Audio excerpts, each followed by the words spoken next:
if I do not want you to graph it?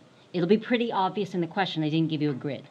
So is the function continuous at the points where it's pieced together? And explain. There's no grid given, so that's your first hint. Don't graph it.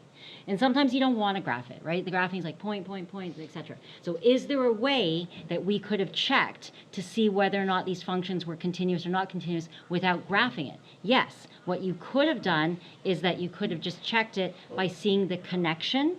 So this is just in my head, I'm thinking, check the connection. Okay, it's not the proper way of saying it, but just we're seeing whether or not at the 0, whether or not these two are going to line up and connect, or if there's going to be some sort of jump break, etc.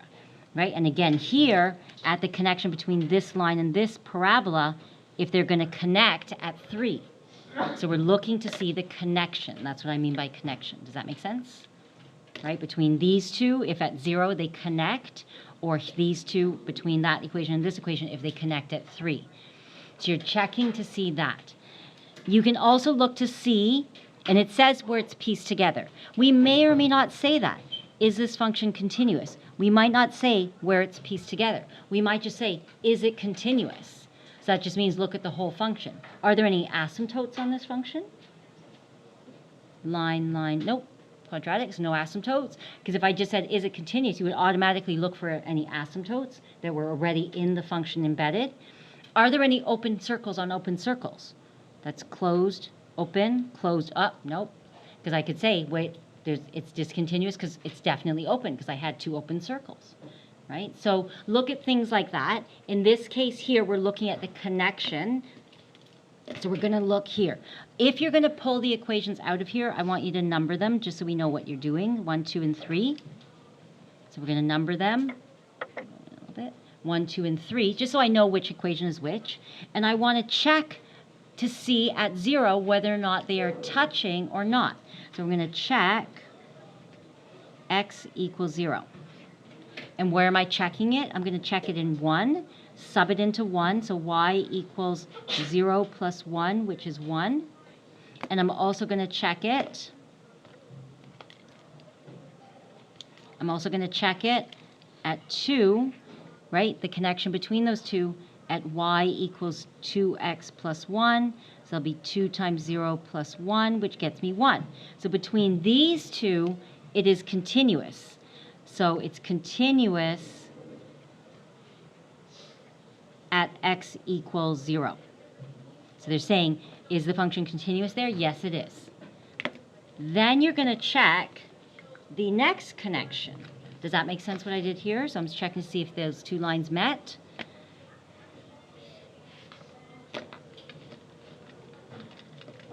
Okay, so my next check, and you tell me what you're checking, x equals 3. So make sure you title what you're doing, not just a bunch of calculations, but tell me what's happening. You're going to check it between 2 and 3. So for 2, it's y equals 2 times 3 plus 1, so 7. And here, for 3, we're going to go y equals 4 minus 3 squared, which is 4 minus 9, which is negative 5. So therefore, discontinuous at x equals 3. If you're asked what type, you would say, what type? Jump. Yes, jump discontinuity. So is jump, whole, and asymptote the only 3? Yeah, those are the only 3 we look at, yeah. Yeah.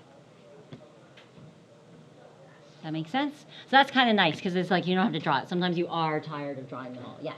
What's the difference between like whole and jump? A jump is going from one y value to another y value.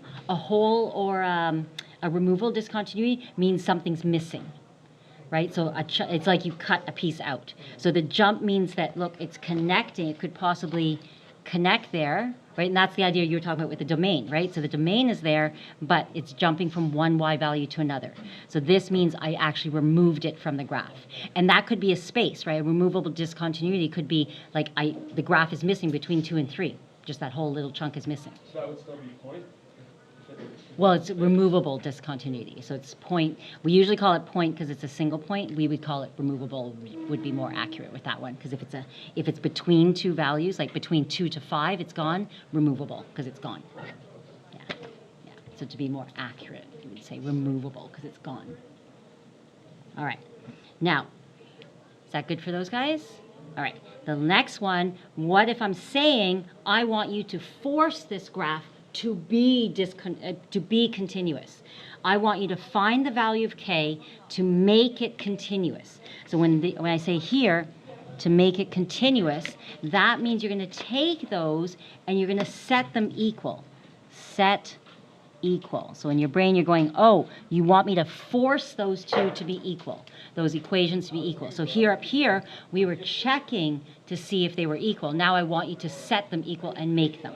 But then I added this word here, if possible. Because when we find the value, sometimes you're going to be like, well, I tried, but the value couldn't match. I could not make them equal. So then we'll talk about that in a second. Okay, so let's look at that. So you're going to say for x equals 1. So again, you're looking at this connection thing. That's a line, and another line, right? So we're looking here for the connection between those two lines to see if they connect, and we're going to force them. So at x equals 1, we're going to set, and I'm going to number it. So whenever you're pulling it apart, let's pull it apart properly. We're going to set 1 equal to 2. So tell me I'm setting 1 equal to 2, and I'm forcing it at x equals 1. Forcing it to be equal.